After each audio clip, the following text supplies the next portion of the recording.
నిన్ననే 2 పేపర్లో ఫోటోలు చూపించారు. ఆ 2 పేపర్లు కూడా దిక్కుమాలిన సాక్షి పేపర్.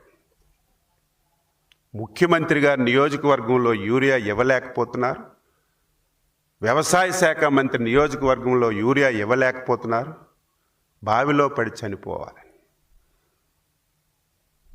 నీకిప్పటికే నీ అవినీతికి, నీ మోసానికి, నీ దగాకి 5 సంవత్సరాలు నువ్వు పాలించినటువంటి పాలనకి ప్రజలు విసికి వేసారి 11 కిలోమీటర్లు గొయ్యి తవ్వి నిన్ను, నీ పార్టీని బావిలో ఎప్పటికే పూడ్చినా సరే సిగ్గు లేకుండా, ఎగ్గు లేకుండా నువ్వు మాట్లాడుతున్నావు.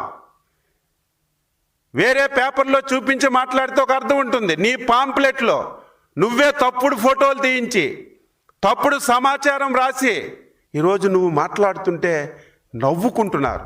నిన్న గుడిపల్లె నేను కలెక్టర్తో మాట్లాడాను, ఛాలెంజ్ చేస్తున్నాం, ఆ ఊరు వెళ్దాం. 666 బస్తాలు ఆ గ్రామానికి ఇచ్చారు. మొదటి రోజు సర్వర్ పని చేయకపోతే రెండో రోజు రమ్మని చెప్తే రెండో రోజు వచ్చారు.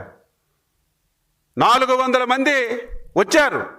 15 నిమిషాల్లో లైన్లో ఉండి గుడిపల్లిలో ఎరువులు తీసుకుంటే నీ దిక్కుమాలిన పేపర్లో ఫోటో వేసి చంద్రబాబు నాయుడు గారు, ముఖ్యమంత్రి గారు నియోజకవర్గంలో ఎరువులు దొరకలేదని నిస్సిగ్గుగా మాట్లాడుతుంటే ఏం ఆన్సర్ చేయాలి, ఏం మాట్లాడాలి? బాధ, ఆవేదన కలుగుతుంది. ప్రజలు అర్థం చేసుకోవాలి. సమస్య కొంత వచ్చింది, చెప్పాను కారణాల వల్ల.